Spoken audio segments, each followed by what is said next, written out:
I ain't gonna lie. What's been your favorite TikTok that we posted this for? TikTok. Let me go back to it. Let me see. Fuck this. TikTok is weird, bro. TikTok is weird. Just social media in general is kind of weird. Honestly, I know you're talking about like the recent TikTok we've been doing that's been like sort of going up. But I'm my just favorite, all of them. cause my favorite is still the Bishop Sycamore one. I'm never gonna forget that one, bro. I'm mad about that still, bro. We should have had motion on that one. That one, and then Aaron Rodgers is always gonna be one that sting a little bit for me.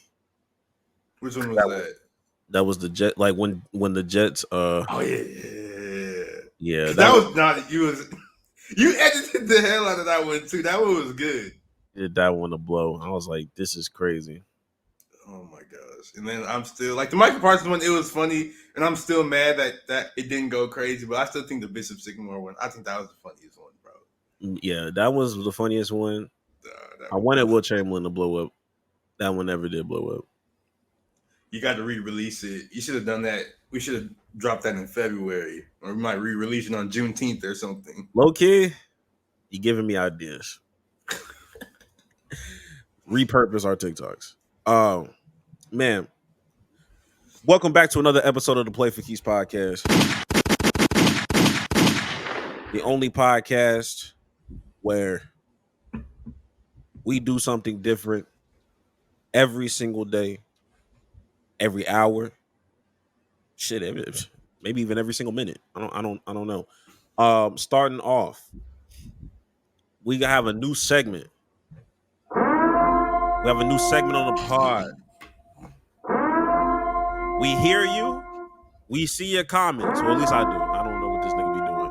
Nah, I'll be reading. The YouTube comments be funny. We read the YouTube comments, Instagram. You know what I mean? Shit, even the TikTok one on certain TikToks. You feel me?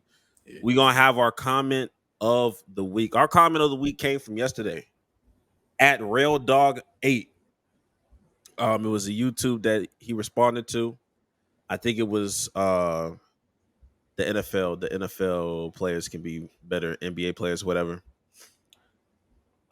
His quote was, "These dudes are geeks who never suited up to play T-ball, let alone a full contact football game. Who cares what they think? It's not based in reality. Different minds." Oh my God! First of all, I didn't know it was a paragraph. I'm not reading all these. Hey, I did not know this nigga had a whole paragraph. My fault. I'm basically going to summarize this. Oh my gosh! It's a rare. Oh my God! Basketball has touch fouls and they don't get. All right, you actually trying to talk ball for real. I'm not listening to none of this. This is a casual podcast, nigga. Leave all them X's and O's alone, my nigga. I ain't even trying to hear that. And I'll have him know I did play T-ball. Actually, no, it was baseball. But during practice, baseball. But during basketball, I mean not during basketball, but during practice, we used a T-ball. So yeah, you're wrong. And I did play football. I wasn't good at it, but I did play football too. I played all that shit. Football, basketball, baseball, coach's pitch, but it's still baseball type shit. I hated baseball. Baseball is so boring. That's really why I don't like baseball now, because I couldn't get into it, bro. It was just I like playing it as a kid. Like actually playing it was cool. Mm-hmm. Like watching it, I was like, but I'm telling you, these new rules they got in baseball now, that kind of speeds the game up a little bit. Got me a little locked in, just a little bit, just a tad bit. I don't know, man. I don't know. You know, I be trying to care when because the Astros be doing good. I be trying to care. I don't be caring at all. You know, when things are done against your will, you just start to just force yourself to love it. You know what I mean? So Stockholm syndrome. You never know, man. And then shout out to Ash, man. Always commenting some bullshit. I'm gonna leave you alone though. Oh man, we got a lot of things to tap into, and all that is really saying is I got a lot to say.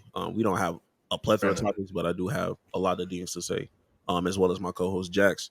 The first thing we want to go dive into is that NFL release schedule the NFL is not back yet. Or did you want to talk about the football game that came out, or is about to come out?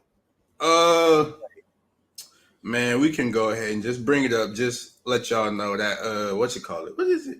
That college football game, the NCAA game. The trailer's been dropped. It's officially coming out. Exactly. What? June? Is it? I know it's not June 19th. I know it's not Juneteenth. Juneteenth? Hey, it's not Juneteenth. No, it's not. Juneteenth is kind of crazy. It's not Juneteenth, bro. It's not Juneteenth. It can't be Juneteenth. It can't be Juneteenth, right? July 19th. July 19th. Okay. Cause I was like, there's no way. A month. No way. Oh man, yeah, I'm excited about this. I'm personally finna buy a PS5 in the coming weeks. I got it just for this game. I'm not gonna lie to you. I didn't own a PS5 before. This has motivated me to go ahead. No, my PS5. I've been playing it. My PS5 been collecting dust, bro. When that game drops, I'm gonna actually buy it. I'm gonna brush the dust off. I'm gonna play it. I'm gonna see what it's like. Cause I got tired of playing Madden and stuff. It got boring, bro. So hopefully this is a little different. We'll see. Road to glory. Road to fucking glory. Yes, bro. Road to glory. And then, man, listen. Man, y'all not ready at all. Y'all is not ready. Now, but not that that's not the way. We gotta talk about some real sports with real people in real games, and that's the NFL. They finally did all their schedule releases. I really don't. Why do you like it when the NFL how they release their schedules?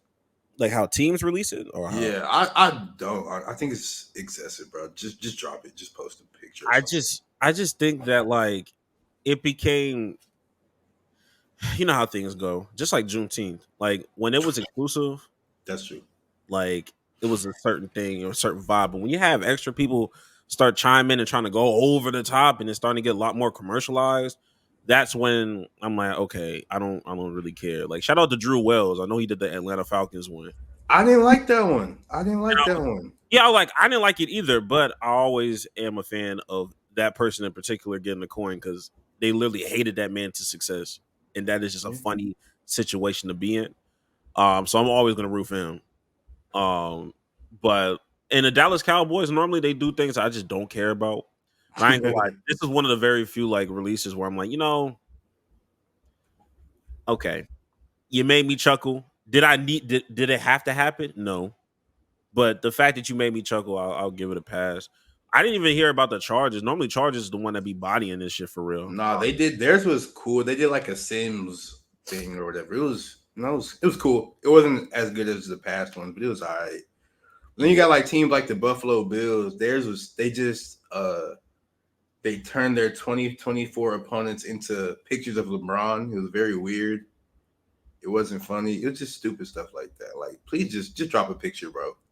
Yeah, let's just drop a picture. Y'all are not that creative. There's only so many things y'all can do. Like it's gonna run out. Stuff's gonna get stale, bro. Like, yeah, and I think y'all should just switch up concepts instead of just like trying to be creative with the same concept over and over again. Like that time on Twitter where everybody was dropping it that one year, like that was a cool moment and concept. Do something else like that's not that. Next year, just do something regular. Just be basic. We don't have to keep one up. This is how seasons and shows get dragged on way too long. So keep doing weird shit. True. So, but to sort of talk about some of the games, some of the bigger games that was released. First game of the season is happening September 5th, and that's going to be Kansas City versus Baltimore. That's gonna be a game because everybody's gonna be healthy. Everybody's still gonna be ready after Baltimore had lost in the playoffs. So that's gonna be a good one. I know the Cowboys faced the Browns the first week. I know that's not like an important game or a crazy game. I know that the Cowboys play the Texans this year, and everybody wanted it on Thanksgiving, but I'm just like, that's not a Thanksgiving game to me. It's gonna be too stressful for Thanksgiving. No, I'm saying, I need a blowout. I need to enjoy my food, bro. So keep it something. I like it. The Giants. That's a perfect matchup. I want to eat my turkey in peace. I will be trying my best to attend that game. The Giants and Cowboys? No. I'm talking about the Texas Cowboys. That's gonna be a Monday. That's a Monday night game. Is it in Dallas? Yeah. What day? What is this? I don't know. Let me Oh, see. it doesn't know. I'm about to find this shit out. It's a Monday night game. It's November 18th, so it's around Thanksgiving. You know what? I still might do that one. I still might do that one. Shout out to that one. But any other games that like poke out to you or? I don't really have a list of games. I just have some takeaways from it, and I know that the Jets, despite being trash last season, they're tied with Dallas and the 49ers for the most primetime games. The Panthers, they were left out of primetime because they were terrible, and they probably will continue to be terrible. Just stuff like that. So interesting to see the schedule release. I'm ready. Gets me ready for the season, so I'm happy. So yeah, I can't wait. I don't know if I can't wait, but I can't wait because I know the season's just gonna disappoint me. I know I'm just gonna get sad. He's like, yeah, just get it over with. You know how we're probably gonna start off like 6-1, 7-1 per usual, and go downhill from there. I can't wait. I can't wait. All right. I can't wait, bro. Yeah. We'll see how that goes. We will see. Way too early. Way too early. Rookie of the year candidate. I ain't gonna lie. Marvin Harrison got it. Rookie of the year. I think Marvin Harrison got it. Yeah, you're not wrong. You're not wrong. The real race is going to be for defensive rookie of the year. Now, I don't. It's. I think it's going to end up being one of the pass rushers, but I'm not sure who exactly. Because I know Latu, he was drafted. He was the first defender drafted, and it was by the Colts, so he's a good pick for it. But I could see like somebody unexpected doing it, like that linebacker from Penn State, who's like super athletic but was always hurt. I think Chop Robinson. I could see something like that happening. Yeah, keep forgetting about these names, man. We normalizing a lot of these names: Chop, Kool-Aid, Sauce. Hey, man, I'm making a cookout. What happened to the game I love? Man, what happened to a first and last name? Actually, no, I'm tripping. The defensive rookie of the year, it's going to be Cooper DeJean, that white corner, because you know they're going to want to do it. Yeah. You know they're going to want to do it. You know they're going to want to do it. Damn, yeah, they're going to respark some race wars. Yeah, I can see it. Okay, I can see that. Yeah. All right, man. Now, speaking of pushing agendas and white women, he's not a woman. Hey, look. We segue the way we have to, man. I ain't gonna lie. WNBA is back. WNBA is back. I mean, they never really left, but WNBA just announced, I think, a few days ago, maybe even a week ago, that they are finally getting chartered flights for these WNBA teams. Man, you know, I got to give them a little bit of a round of applause, but not so fast. You thought it was every team, right? And then you start seeing footages of Caitlin Clark and the Indiana Fever and the Minnesota Lynx, and I think their charter flights, and that was it. At least for like when it happened immediately, there was a lot of teams that were just like, "What are we doing? This is bad optics." There's some Caitlin Clark fans that were just like, she's important, so you got to prioritize her first. I ain't gonna lie. If I was the New York Liberty, I would be asking for a refund for the fine that I got last year over some damn charter flights, because you kept telling me and abusing the notion that we couldn't do it because it was a competitive advantage, and then you do it, and you're only giving two teams. And I think they just recently said that everybody should have charter flights by Tuesday. But these NBA games by Tuesday, supposedly everybody should be straight. I don't believe it, but I don't fucking believe none of that. I don't believe a damn thing. If I'm New York, if I'm Joe Tsai or whatever the hell that man's name is, I'm asking for a refund because y'all bullshitted me. Y'all Y'all find me what million? I don't know if it was $1 million or something. Y'all said it was. Y'all don't give a fuck about the competition. How much was that fine? I don't know how long, I don't know how much it was, but I felt like it was a hefty one over some bullshit that y'all don't even care about for real. Y'all just yapping. That's all y'all niggas is doing. Well, I think do you really think it's a competitive advantage? To me, not as much. Not well, morally, I can agree. Like, yo, everybody should be the same. But I don't think it's a huge difference. Granted, I'm not no fucking athlete, so I'm not gonna sit here and act like I know.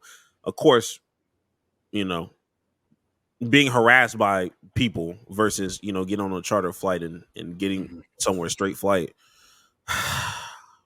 I guess nothing crazy. Nothing where it's like, the charter flight teams are going to win all of their matchups and the ones that don't, you know what I mean? Like, you're not going to see it from a record standpoint, but I think maybe because this is commercial now. Yeah. So just like normal flights and these are very tall women, and I'm somebody I could 6'3". I'm 6'3" myself, and if I'm do anything economy, my knees is fucking cooked.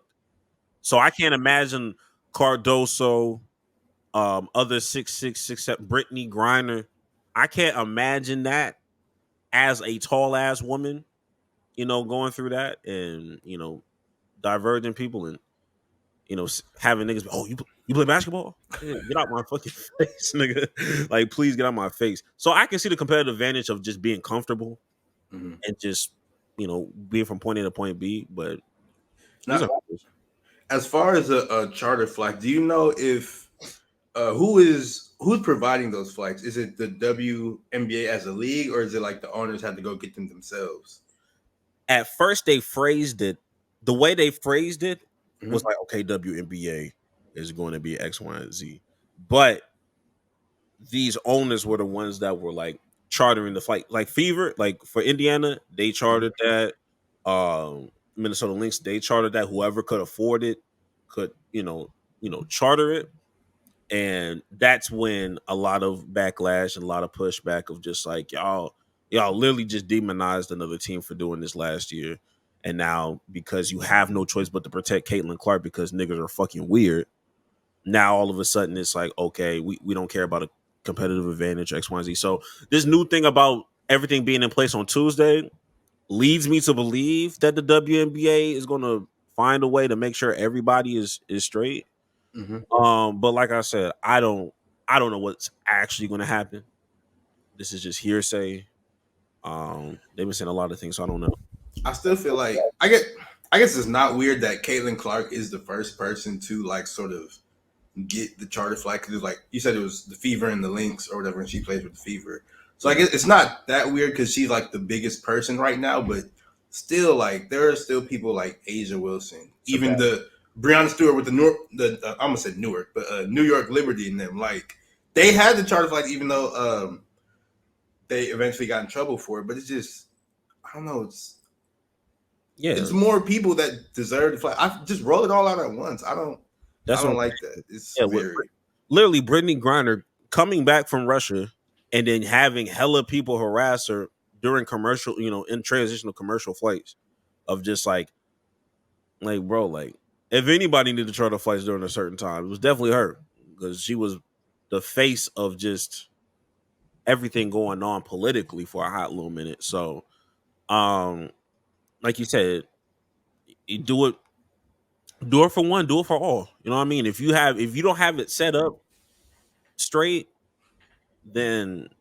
it's just a bad look. And then giving Caitlin Clark special treatment, that's not gonna really endear her to the rest of the league. Because I know, I'm not sure if you watched her first game. I didn't watch the whole thing, but I saw some of that and then some of her previous game they just played. I do not remember who they played. New York Liberty.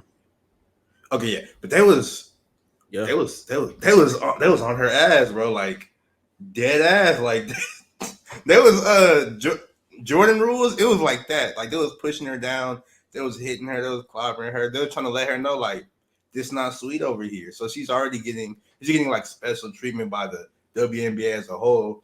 And now she's getting even more special treatment from the players. Like it's just, it's not a good look. It's gonna make it like a harder road for her. I don't know. Do you think the WNBA realizes what they're doing, or do they even care? Honestly, they don't know what the fuck they're doing.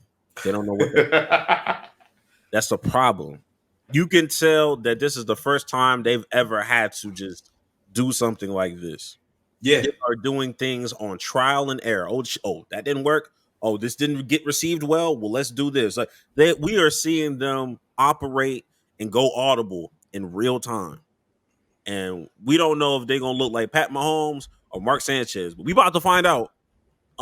So the WNBA that is growing because I think last episode we talked about like I think they're adding like 3 or 4 teams or something like that. They're growing, like they're getting actual eyes on the audience. I'm starting to see a whole bunch of like just in general, you see more commercials with them with WNBA players in them. You see like they're getting brand deals with like what's it called like Skims or whatever. They're getting like stuff like that, which is stuff they should have been getting because they're a women's sports league. So why would they not? But it's just they're really getting eyes on them now. So I think the WNBA they need to tighten up because this is like if they play it right, it'll probably never reach the NBA level of anything because NBA is just out of here, you know. But if they play this right, they could blow up pretty big. Yeah, but they just have to play it right, and I don't know how much faith I have in them to do it, but I honestly hope they do because it'll be good for the sport. It'll be good for sports media. It'll be good for the women playing. So I hope it happens. I hope it happens for sure. Absolutely, and I think the discourse about Caitlin Clark, yes. Well, first and foremost, y'all called Diana Taurasi a mad woman, bitter. Y'all called her everything under the sun because you felt like Caitlin Clark was finna come out the gate and just start cooking.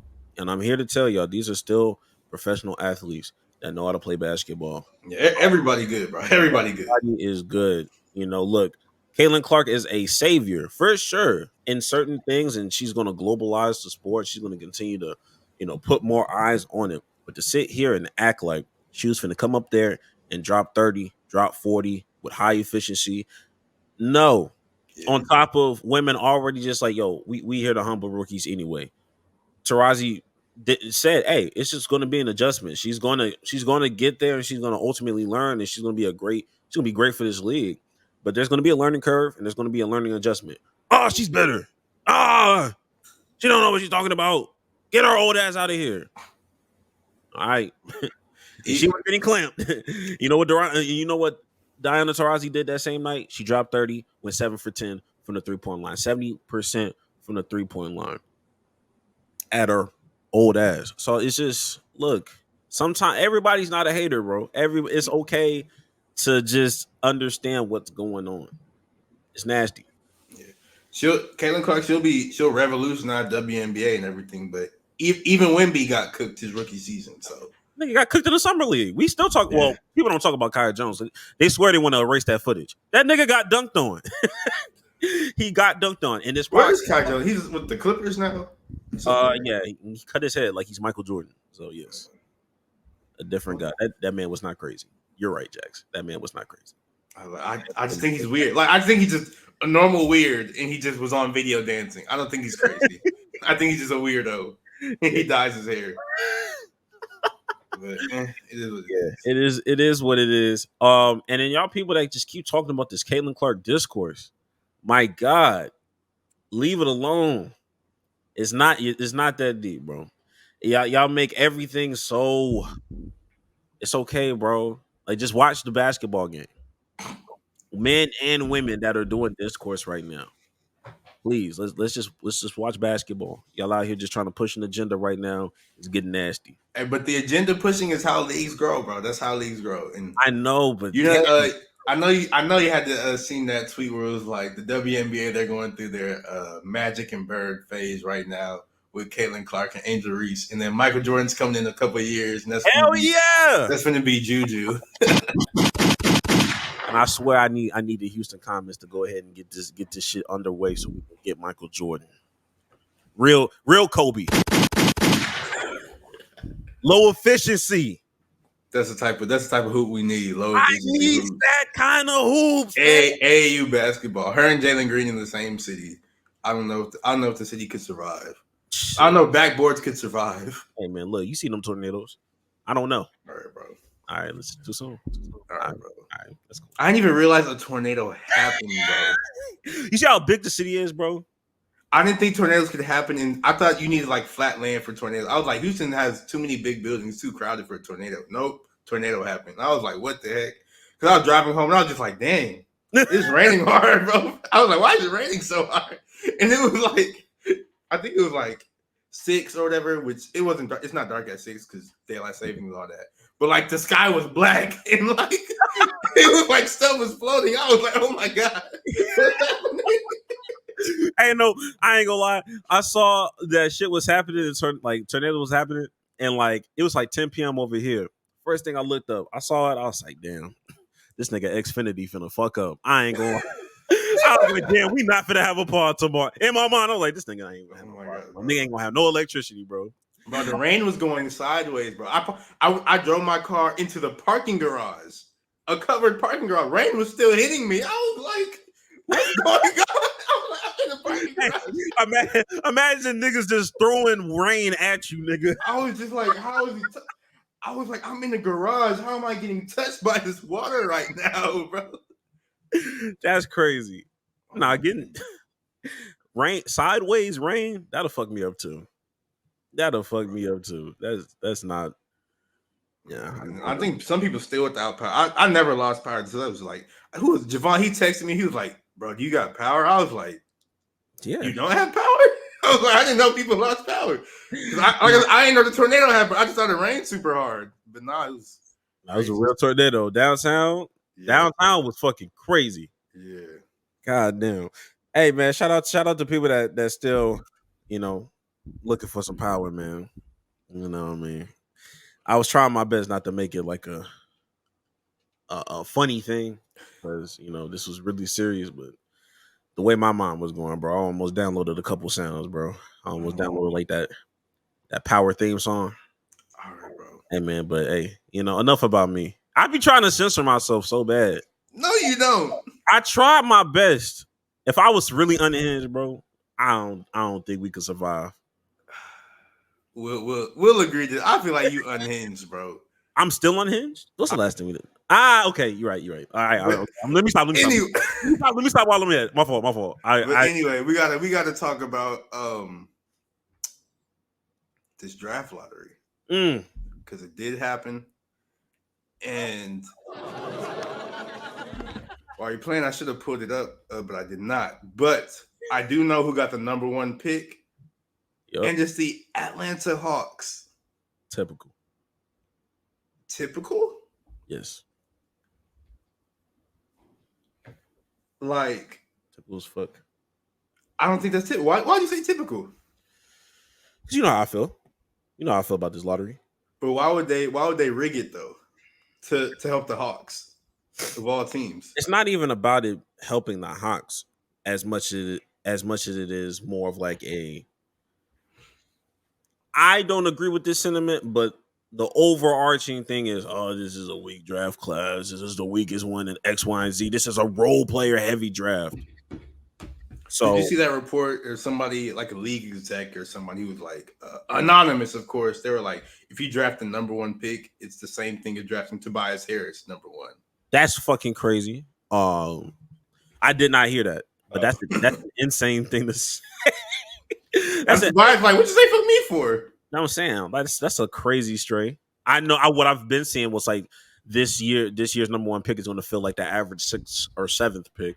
I did see that, but when it comes to Atlanta Hawks, I'll say this: not necessarily just Atlanta Hawks, but a team like the Atlanta Hawks, this would be the perfect time to give them a number 1 pick, where you already have your quote unquote centerpiece.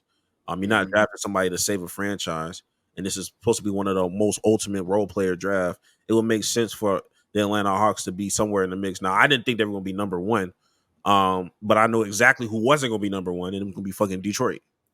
I knew that.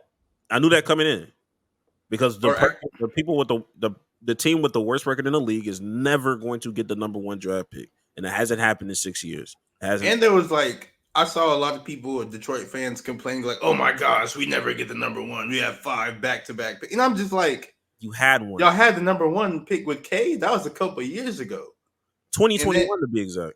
And then on top of that, you had 2 number 5 picks. Like this, those are good picks. What are you doing? Like stop complaining. Y'all need to. It's time for them to lock in and be better now. Like start building, bro.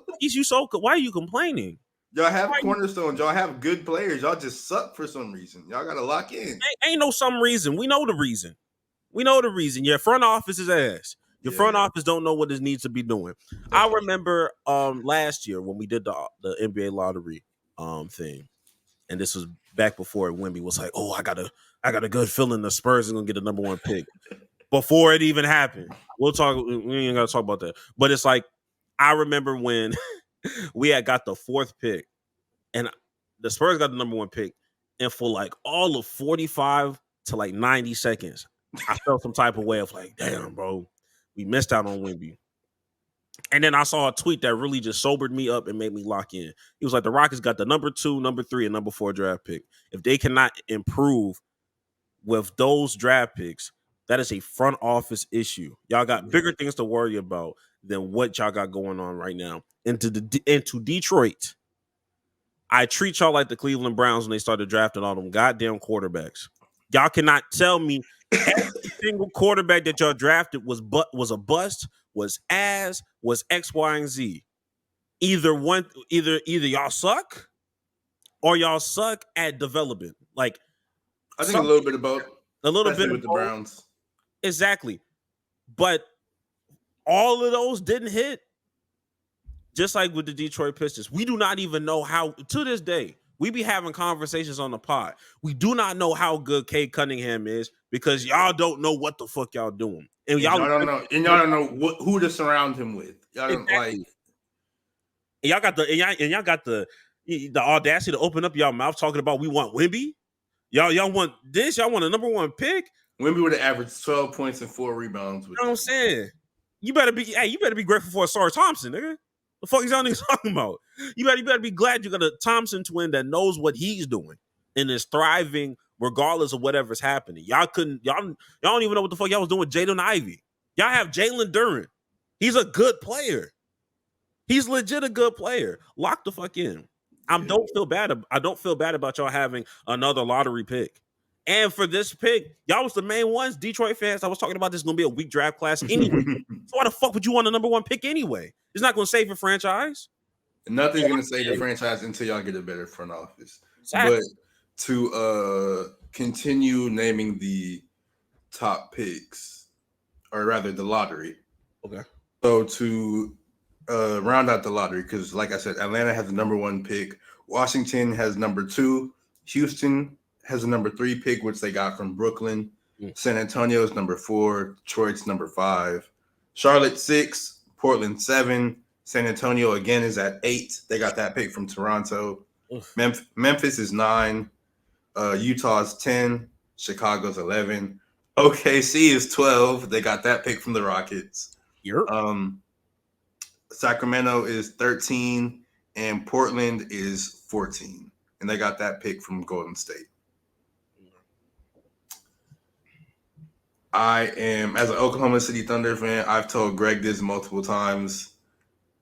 I don't care who they draft. I don't want them to use a pick. I still think they have too many good players, bro. And people are like, oh, that's a good problem. I don't want problems in general. A good problem is still a problem. I don't want a problem. Hey, that's fire. It's a fire line. A good problem is still a problem. Like, I don't want problems, so it is what it is. See, they're still in the playoffs right now, so I don't even really care about that for real. I don't care about that draft for real. Yeah. But Memphis with the 9 pick, I think they could really, like, yes, we said this is a role player draft, but Memphis, they're a good team. They just happen to have Ja hurt. So if they could get like a nice role player at 9, they could cook. Same with San Antonio, because they got 2 top 8 picks. They could really do something. Like, one of them picks probably going to be a guard. Absolutely. I mean, it has to be a guard. And then the other pick, I'm not sure. The other pick, I guess, obviously a wing, but get them players with shooting, players with talent. They could do something. Them I can sneak into playing. Yeah. Just this is a perfect draft for the San Antonio Spurs because you're going to leave out there with a guard, whether it be and I think all consensus is leading back to them probably getting Rob Dillingham, which is going to be crazy. I honestly don't think so. I don't think because I feel like he's small and Wemby's going to be able to make up for like his lack of defense because I think he was only like 6'1" and like 160 pounds, like literally, which is crazy.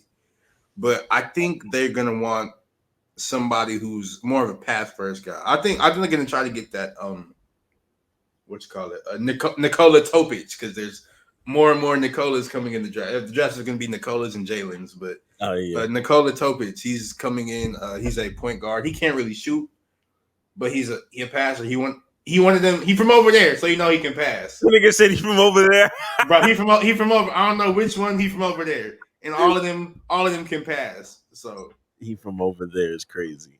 But so I think that's who they're gonna get, unless they trade for Trae Young. They're not doing that. What do you think? Like Atlanta has a number 1 pick, and they have a good problem because they have the number 1 pick. They have a star in Trae Young. They have a star in DeJounte Murray. Them niggas ain't nothing good about that. You just named some shit. There was nothing good about that. Bro, stop. Trae Young is good. DeJounte is good. Having number 1 overall pick is good. But like, what do you think Atlanta's going to do? Because they can't keep all of those. All three of those players will not be on the roster opening day. So what do you think they're going to do? I ain't gonna lie. Got like a log jam. You said that, and then Atlanta like, hey, yo, watch this. Watch this. Honestly, you might not even be wrong, bro. You might not even be wrong. You see what they was doing on the football side of that city? Anything's possible right now, nigga. I don't want to. What they should do. They're gonna draft Rob Dillingham. That's fucking now that's crazy. But what they should do is get DeJounte Murray up out of there. Get Clint Capella up out of there. They've been trying to get Clint Capella out. This is just not happening, bro. He could have been out there like 2 years ago. They've been dying to get him out there. That's Indiana's Miles Turner right there. They've been begging to get this man up out of here. That should have happened 2 years ago. Y'all need to go ahead and get Alexander Sarr. And continue to kind of fill around. What I know they're probably not going to do is trade the pick. I just don't think they're going to trade that pick. I think they're going to use that pick. Trae Young is young enough to go through a small rebuild because it's the Eastern Conference. It's not going to take forever. They was just in the play-in. It's not going to take them forever to get back into playoff contention. They are the definition. They was in the Eastern Conference Finals a couple of years, even before that. Yeah, and I consider that an outlier, but it happened. At the end of the day, it still happened. You need to get rid. I don't know if Sadiq Bey is still on that team. Get that nigga up out of there too. Y'all just need to clean house, bro, and just stop holding on to players that are not going to do anything for y'all. And just kind of rebuild around Trae Young. Stop treating Trae Young like he's Luka Doncic, and giving him pieces that just don't make sense for him. But yeah, I think you had said it in an earlier podcast. Like once they got to the Eastern Conference Finals, it was sort of like a mistake for them because they tried to like accelerate their rebuild. Yeah, or they not even accelerate their rebuild. They tried to act like we have arrived already. No, you're not. You weren't. You're supposed to keep building. You were supposed to just flip some players, get some people back. Like, you know what I mean? That's the time when you start doing. You start,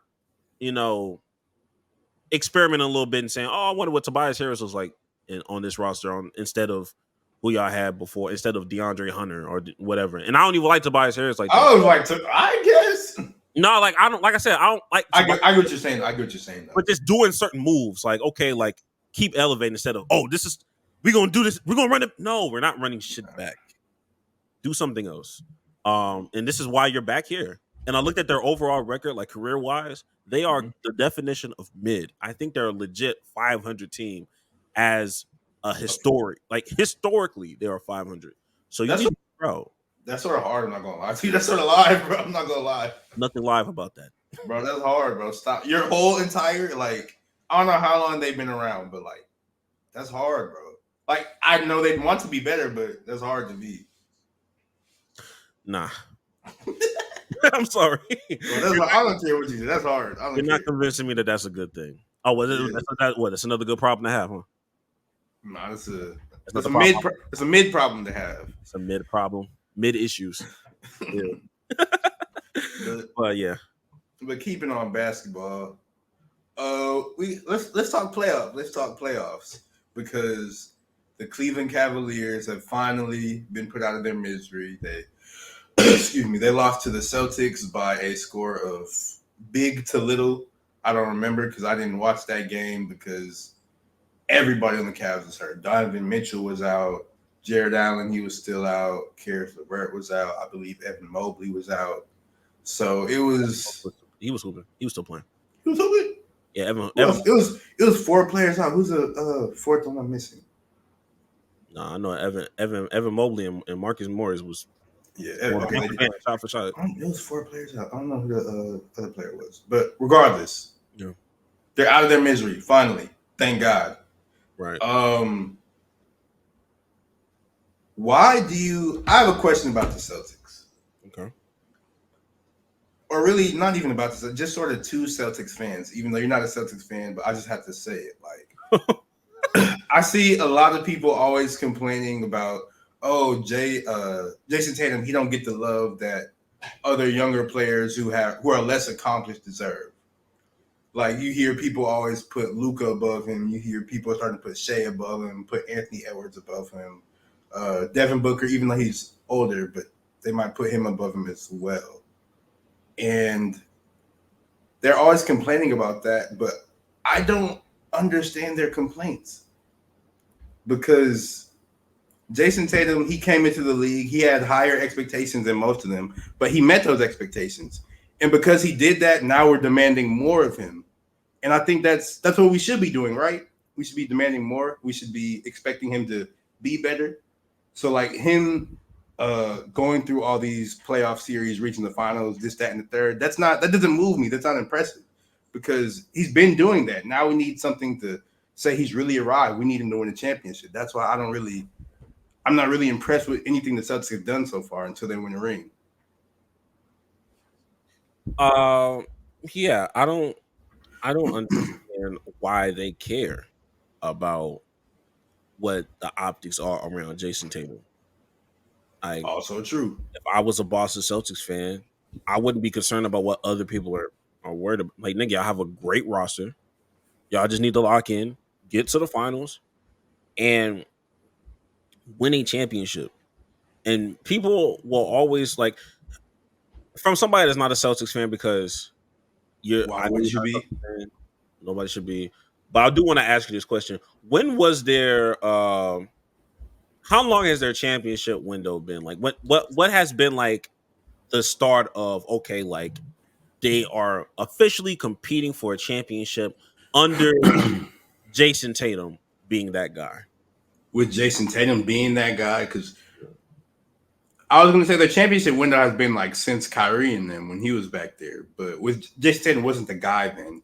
But when did Jason Tatum become that guy? I'm trying to think. Maybe like what? Maybe like 2-3 years ago. Was it 2020 or was it? I don't remember what 2020 was. Like, I don't know. Was it bubble or no? I think so, because I don't think Kyrie was. I think Kyrie was with the Nets in the bubble, and he wasn't even in the bubble because he wasn't in the bubble. Yeah, all that other stuff going on. When did he become? I'm trying to think. When did he become that guy? Where it's like, okay, this is solidified. This is our guy, and we're gonna go through him. Because Celtics will say this is like the second year of it truly being that guy, but I also know that they are biased fans, so they're gonna feel a different way. But I'm looking at NBA reference right now, and his first, like the first time he got an MVP vote was in 29 or when he was 21 in the 2019-2020 season. So that's a crazy time to get Now that was only his third year, but I think he really became that guy that 2021-2022 season. 2021. Because he was first team All NBA. He got MVP. He of course didn't win the MVP, but he got MVP votes.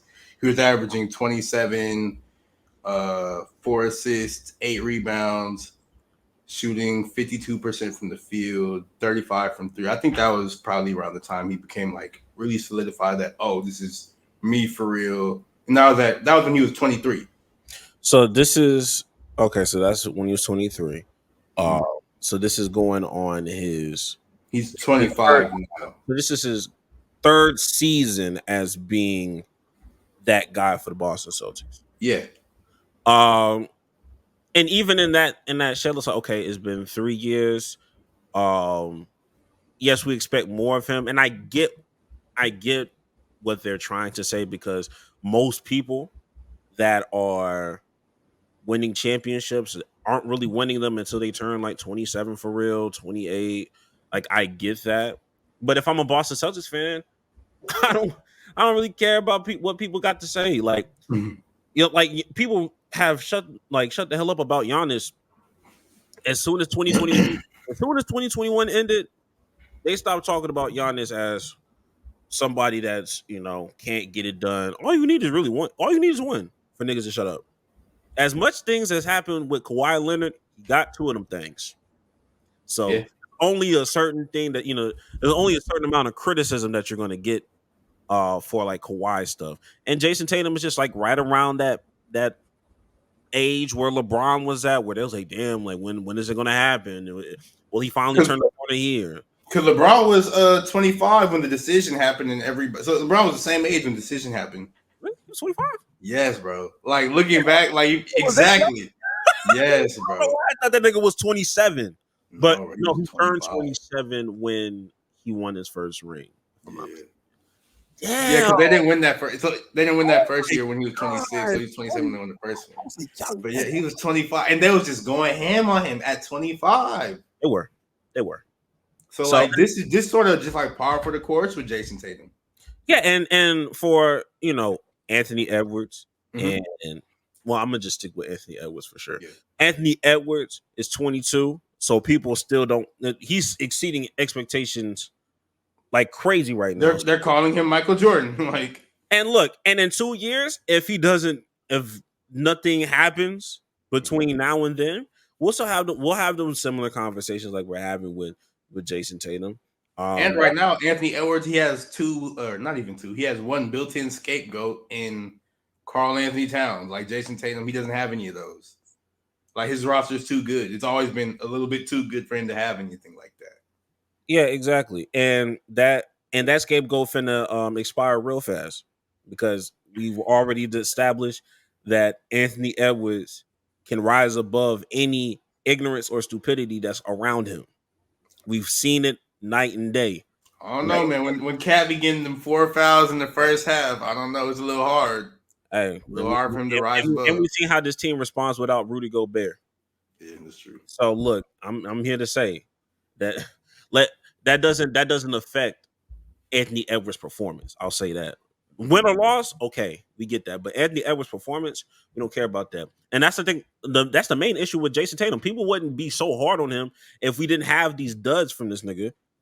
Like, we need to stop acting like the main thing that happens is like, okay, like, we need Jason Tatum to answer and respond, and you giving me 5 points going into the fourth quarter. What the fuck? Wasn't it like? No, I could be wrong with this stat. I probably am. I can't remember who the name was. I think they said it was PJ Washington, and he had like more 25-point games in the playoffs this season than Jason Tatum. It was something I saw.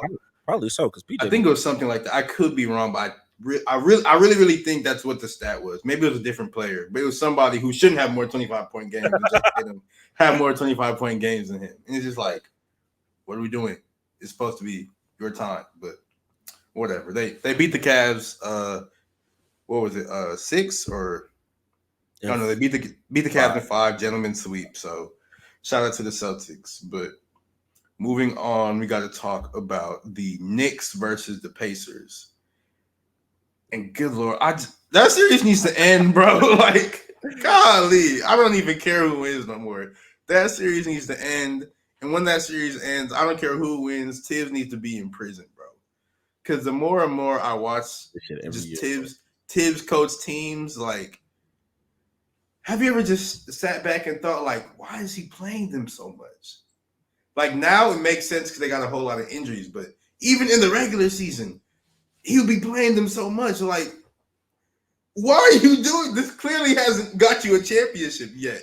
And you've had amazing players. You had prime D Rose before you ruined his career because you kept playing him. Like, what the hell? Why does he keep doing this? I don't get it. He's running them into the ground. Hey, man, look. They not like us. They not like us at all. That's what Tim said. Hey, they not like us, man. Nobody's like that. That's why everybody gets hurt. They not doing the first 48 like us, nigga. That's why everybody gets hurt, bro. That's why everybody gets hurt. I don't get it. Like, why hasn't he changed? I don't get it. If it ain't broke, don't fix it. It's clearly broke. Everybody's broke who does this. Jalen Brown. I mean, not Jalen Brown. Jalen Brunson, he's broke. What's his name? Julius Randle, broke. Oh, nah, don't broke. Don't put Randle in there. Why not put Randle in there? Addition by subtraction. I'm telling you right now. It's not, I don't want to do that. I want to do that to my guy. Hey, look, I'm trying to tell you. Mitchell Robinson broke. Like, all these players is broken because Tibbs. Like, stop, please. You're killing them. You're killing them. But he ain't killed Josh Hart. Josh Hart is that meme where it was like that dude talking to Jesus and he's like, give me tougher battles. And Jesus just like, why are you still here?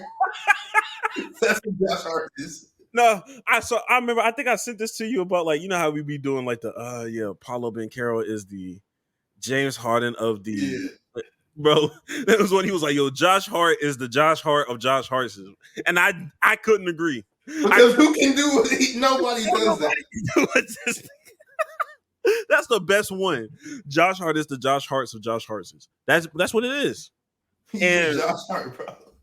Fucking Josh Hart. He's that handyman that just has everything, bro. Yeah, bro. Just random shit in his car, bro. But he's prepared for anything, any battle. He's staying ready so he don't gotta get ready, bro. He's staying ready so he don't gotta get ready. And those are people that you need to draft in the lottery if you have I don't give a damn what kind of talent you have. I don't care what upside you have. You got a number 5 pick, Detroit. You draft a nigga like that. You draft Josh Hart. You draft Josh Hart at 5, nigga. Oh my goodness. But I wanted to pose this question. I know we had other games that we have to talk about, but I did want to ask you this because somebody else asked me this. What was better, the first round or the second round of the playoffs? What was a more series? I have my answer, but I wanted to know what you say first. I think I'm going to go first round just because I think there were simply more games. Like the Western Conference, it had more. Like the Eastern Conference, I've already said multiple times during this episode, I've hated the Eastern Conference playoffs. They sucked. No team. I've hated because the only good team is Boston. Like, Boston's gonna walk through the playoffs. They're gonna get to or they should, but they have the easiest path ever to get to the finals. Like, that's why I haven't cared about these Eastern Conference games because we already know, like, the outcomes are already determined. Like, the Western Conference, it's more competitive, and that's why I like the first round because just off the strength that it was more Western Conference games, it was more competitive games, and you sort of didn't know what was gonna happen. So that's why I like the first round more. I like the first round more because there were just more stars in general. It's more stars in general. And even when you said the Eastern Conference was unwatchable or whatever you were saying, I still got a chance to see Tyrese Maxey push the shit to Game 6. That was a good ass series. That was probably the only Tyrese Maxey's insane. That was a great series, which in my opinion, I hated that Joel Embiid went down the way he did because that shouldn't have been a first round matchup. That should have been a second or a third. The way them boys was battling out, and I think that watching Doc Rivers' demise was entertaining. Even though the Lakers got swept, you still saw Jamal Murray hit game winners. Like, you know what I mean? Like, there were entertaining stuff. Like, they got swept, but them games, or they didn't get swept. They won one game. Right? Oh, they won one game. But still, they was close. They was close. Yeah. Like, despite the fact that end up losing the series. Every game, for the most part, was pretty close. So. And Anthony Edwards was just going crazy, talking crazy to Phoenix. Like we don't have to talk about that one. We don't talk about that. I touched the nerve. The only games that we did not talk about was the Cavs Magic one, which was I told you that was gonna be an ugly 7-game one. Yeah. And then I really wanted the Magic to win, though. I wanted the Magic to win. I wanted the Magic to win too. And then OKC with the Pelicans, and that's just because Zion wasn't playing and we didn't care about the Pelicans no more. Even though Trey Murphy's my dog, though. Fuck y'all niggas. It was a cold ass nigga. So I'm gonna say the first round as well. Just for all of those. You said you're basically right. Like, there's just more games. And people get not being upset in the first round, it affects the second round because now you have this weak ass team in the second round. Like, okay, like it was cool that you knocked off Doc Rivers, but I definitely would have rather seen Dame and Giannis play certain teams instead of what we got going on now. But it is what it is. Yeah, but we got 2 more games to talk about real fast. The Mavs versus the Thunder. That series has been going like that's an insane series. I truly don't know who's gonna win. I have to make apologies, but it's fair. I would like to make a formal apology to PJ Washington. I was talking my shit, talking about how much can I depend you to score 25 like that, and you kept doing it. He dropped 25 like that. I'm like, all right. Let me run my respect because this nigga going crazy right now. No, he's having a great playoffs. Yeah. Shout out to him. Shout out to Derrick Jones. I knew Derek Lively was going to be fire. Like Derrick Jones was going crazy. Derrick Jones has been going insane. God, like they look when the role players know how to roll. Yeah. Hey, role players on a roll, bro. But I know you saw that. Which game was it? Game 5? Oh, well, the most recent game? Nah, the game where Shea just decided to take over from the mid range. Oh yeah, that was that game. About that. We were talking about that last pod. We was like, yo, OKC know how to pick a guard that know how to hit a good automatic from mid range. Nah, Shea's been going crazy, and that's like last game. I don't. What was the last? Was it last game that they lost? Yeah, last game they lost, but it wasn't because of Shea. It was just I don't know what happened. Well, I don't know what's happened to OKC's 3-point shooting because they were like the best 3-point shooting team in the league, and now they're just cold from 3, which sucks. But it hasn't been because of Shea. He's been putting his backpack on and trying to will them to a win in the series. So this series has been a great one to watch. It is interesting to see Kyrie. He be shooting like 9 shots and 11 shots and stuff like that. He only really had one big game this series, so that's sort of surprising, but it don't really matter because they're still winning. So shit, Kyrie last series. That was another reason why that first round was great because they was playing the Clippers. I forgot. Yeah. And that was going crazy. My God. But I will say, you think this goes 7, right? You still think this goes 7? Yeah. It has to. It has to, bro. It has to. Yeah, man. I'm looking at OKC. Y'all got a lot of great talent, and I don't know what was going on with the 3-pointers going on. It wasn't Case and Wallace's fault. Case Wallace is cold, bro. I be seeing that nigga drill. That nigga be drilling shit. I'm like, oh wow. Case Wallace is cold, bro. Get you a Kentucky guard. Draft a Kentucky guard at number 1. That's the key. Houston, you know that? Hey. Take notes, nigga. There's two out there. Pick one.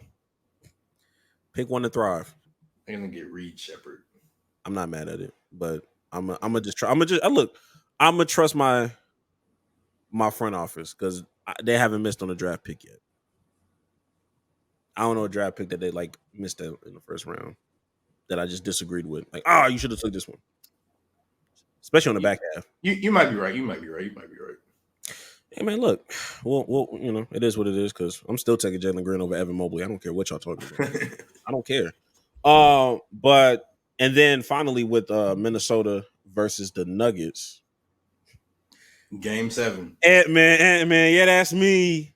That nigga definitely was in there talking about. Hey, he went to the Nuggets, people and was like, yo, I'll see y'all Game 7 when they lost in Game 5. Mm-hmm. It's a real nigga right there, real. NSO is back. NSO is back. I'm ready for the Game 7. Hey, That last game they blew out the Nuggets by like what 40 or 45 or something crazy like that. But that did you see Ant fall? Yeah, I did. I thought when he fell and he fell, he hit the ground and he just stayed on the ground for like legitimately like through the commercial break. It was probably like 5 minutes. I was like, oh my goodness, not him. I was like, I thought it was like another D Rose situation. I was like, ain't no way, bro.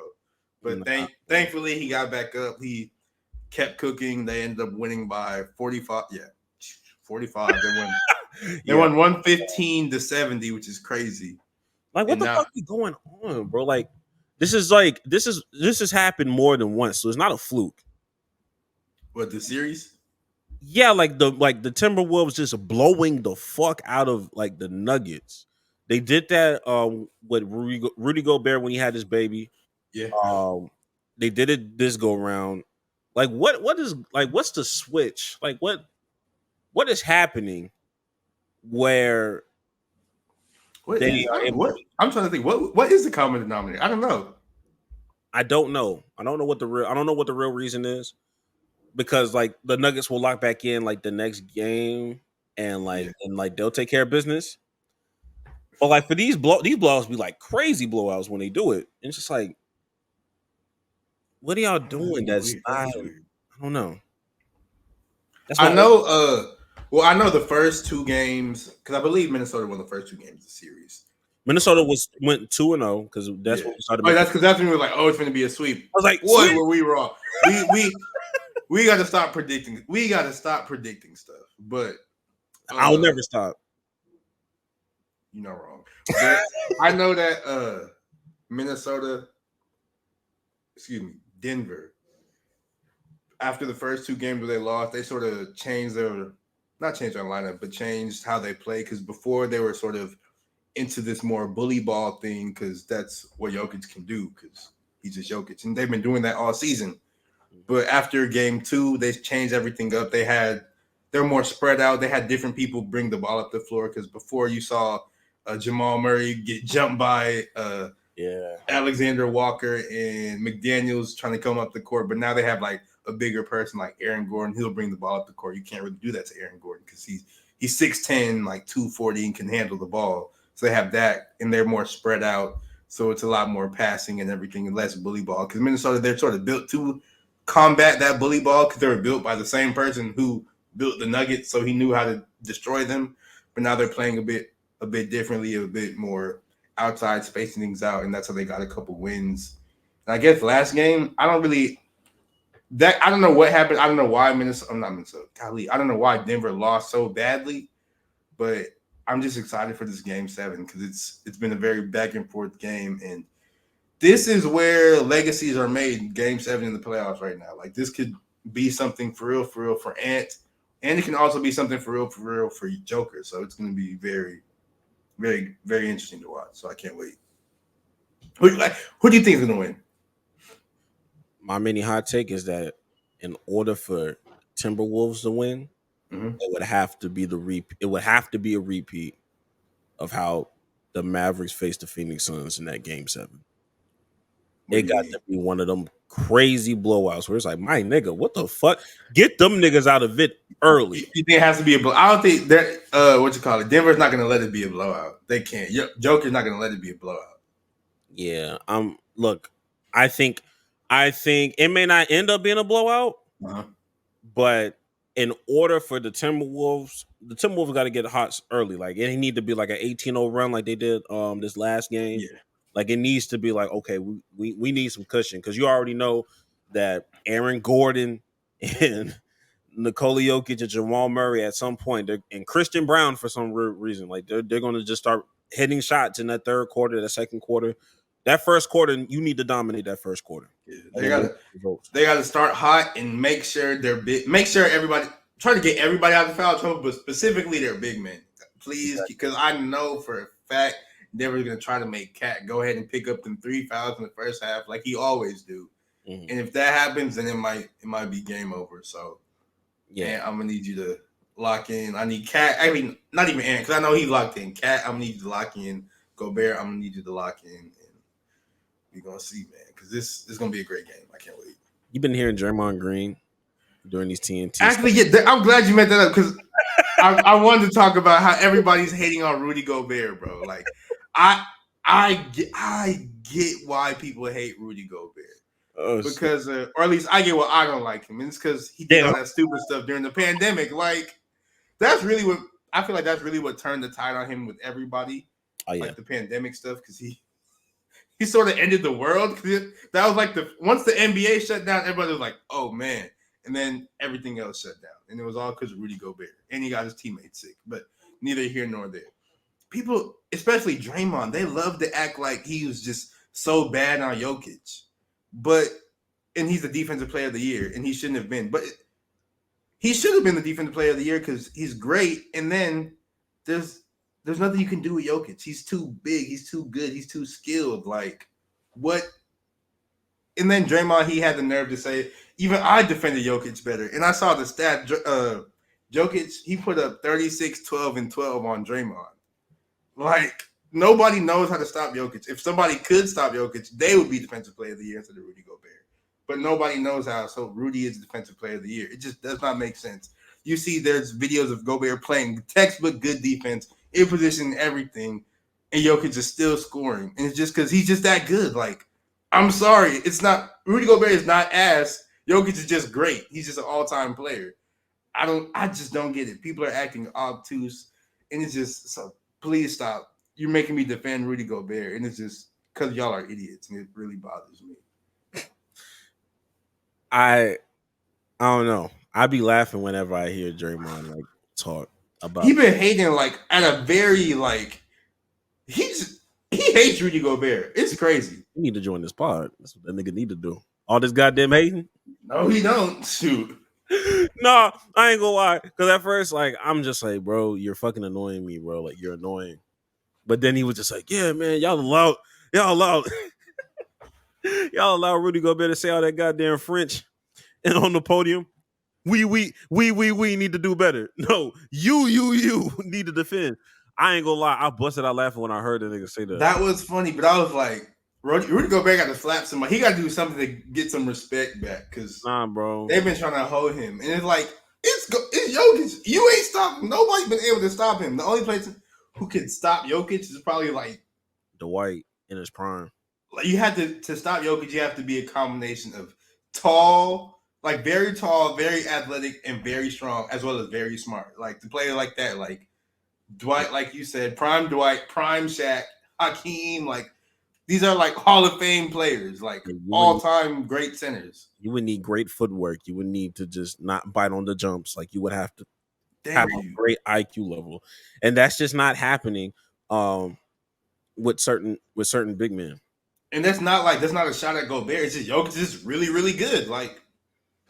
Yeah, like it would literally have to be like Wemby would just have to get in the weight room and just continue to evolve, and then at some point maybe it'll happen. And even then, bro. Even then, because they be fucking that nigga up sometimes. I'll be seeing Kyrie fuck this nigga Wemby up sometimes. Shit crazy. I mean, that's Kyrie. It's some players you can't do nothing about, like Jokic, Kyrie, all Steph. Still like, it doesn't really matter. But yeah, with the Rudy Gobert stuff, you hit it right on the head. Like it's really the COVID thing. It was also like I said, I'm never forgiving Kevin Durant for that narrative that nigga put out. That was a nasty thing to say. What's no, when he hit that subliminal shot of like, oh man, y'all got DPOYs that can't play perimeter defense. It's like you know exactly who you're talking about. And then on top of that, he don't come Rudy, and maybe it's because he's a light skinned nigga, but he just does not come off as like a nigga that's just like don't fuck with this nigga. You know what I mean? Like we have live footage of what Draymond be doing to this nigga. Like he had this nigga in the chokehold this season. Right, bro. He flailing his arms, looking like Karl Anthony Towns. I'm like, bro, he got to knock somebody out. Just set the tone again. Like make people realize, like relax. He hit the shit out of Kyle Anderson. That's his teammate, which is crazy. And Kyle Anderson was the one who called that. I thought Kyle Anderson hit him. Oh, Kyle Anderson hit him? I thought so. The other way around. I don't remember. I know Kyle Anderson called him a bitch, and then something happened. Oh, Kyle Anderson called him a bitch and probably swung on him or something. I don't know. I kind of forgot. Yeah, it was last year. Yeah. I think probably like dead ass like a year ago type. But anyways, like that was his teammate. He needed to knock an opponent out, bro. Just set to tell make people realize like, all right, maybe we should relax, bro. Nah, you gotta let niggas know, hey nigga, I'm a father. I'm a father now, nigga. Watch your mouth. Sometimes you gotta pop out and show niggas, bro. Perfect response. Perfect response. Will he do it? No, he won't.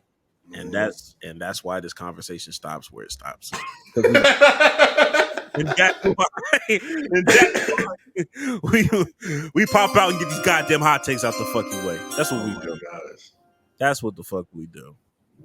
Jax, you got your hot take? Yeah. You want me to go first? Go ahead, man. All right. My hot take. This is not a sports hot take. I was thinking about it the other day. I don't even really know how it came to me. And I'm really not sure if I can elaborate any further on this hot take. And when I say it, y'all are going to look at me crazy. But my hot take is I think that a taco is a sandwich. I can't explain it. I don't know why. It just makes sense in my head. Because a taco is a sandwich. And I guess for me, I'll agree with you if I feel like damn near everything's a sandwich. So, like, is a hot dog a sandwich to you? No. It would have to be if you think of tacos as a sandwich. I think a sandwich has like two pieces of bread, I feel like. And a taco. I mean, it doesn't have bread, but it has a tortilla. But that's just one tortilla, though. But I feel like because it sort of folds over and wraps the whole thing up, it makes it. And a hot dog folds over and wraps. It doesn't wrap the whole thing. There's still like an empty like layer at the top of the hot dog where you can put your condiments on with the taco. Most tacos, like I'm thinking of like if you do a hard shell taco, like there's openings right there to put your shit on top of. Yeah, but I was sort of thinking of a soft shell taco because it like wraps up, you know? Oh, so your shit closes? I be filling my shit up. I ain't gonna lie. A soft shell taco? Yeah, like a corn tortilla. Oh, I guess. I don't know. If you eat the street taco, like that shit is just like it's just like flat, and then like you just. Oh, fair enough. Now I think about it, yeah. I don't know. I feel like, and then like a hot dog, it can't really be a sandwich to me, because like, yes, you can put stuff on the hot dog, but we can. You can't really put like all the sandwich stuff on it. You know, like you can just put condiments for real. You're not putting no lettuce on a hot dog. You're not putting you might put cheese on a hot dog, but you're not putting no like slice of cheese on a hot dog. Like, so that's why I don't think a hot dog really fit in that category. Slice of cheese on tacos though? Oh, fair enough. No, I'm thinking of the sandwich point though. But if you're saying a taco's a sandwich, then I'm like, you put chili and cheese on there's chili cheese dogs. So is a taco a hot dog then? Like I'm saying, if a taco's a sandwich, then I would assume that a hot dog is a sandwich as well. I don't think a hot dog is. I feel like a hot dog is just a completely different thing. Then the way you're describing the sandwich, it was just like, okay, a sandwich is a sandwich, and a taco is really just a hot dog. I feel like I don't think a taco can be a hot dog just because it's hard to just say that a taco is a hot dog. Yeah, because I feel like pause, of course, but like the dog that's in the hot dog, like it's a whole like it's a thing. Like with tacos, it's ground beef or it's like chicken or something. Like it's like with the hot dog, it's one singular thing, which is the dog that's in the hot dog. Like the dog that's in the bun, it's only one thing. But with the taco, it's multiple. You know if that makes sense? Yeah, I mean, essentially, you're like chopping up. Yeah. Versus, yeah, because if you just had like one big ass steak in the taco, that'd be insane. That would be insane. Because how are you doing that? Yeah. Damn. But I mean, like, I get what you're saying, but I feel like a hot dog and a taco is too similar for them to not be one of the same. Like, if you're gonna put them in the category of sandwiches, like, I feel like that's a sandwich. I feel like What else is burgers are sandwiches too, right? Those that's a sandwich. Yeah. What else are sandwiches that people don't think are sandwiches? I don't know. Yeah. Like you got the Mexican sandwich tortas. Like tortas are Mexican. But those, like everybody knows those. Like if you got bun, it had like a bun on top, bun on bottom. That's clearly a sandwich. Do you feel like there's a difference between a hard shell and a soft shell, like a soft taco versus, you know what I mean? Like, is there a difference of one being a sandwich and one not? Like, is a soft taco a sandwich and a hard shell not?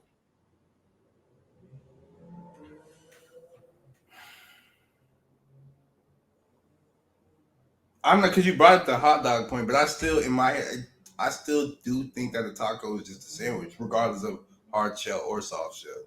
I'm definitely finna cut this up. This will be a TikTok.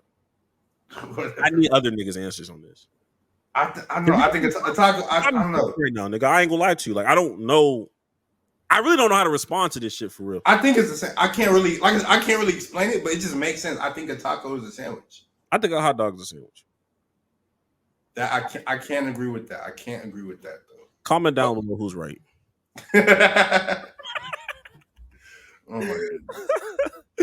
But yeah, that's my. What's your hot take? Hot take. I took too long. My hot take is that I truly believe we should start transferring teams if they are too bad. If that makes sense. Teams in what? Like what league? Specifically the NBA. Like if you are, like there should never be a situation where you are the Sacramento Kings for 17 years. I think 5 is too crazy. I think after a decade and you're still where you're at, like there's nothing happening. I think that you have to force your team to either like relocate or you gotta like. That's crazy. The owner got to give up something. Like the owner got to like step down.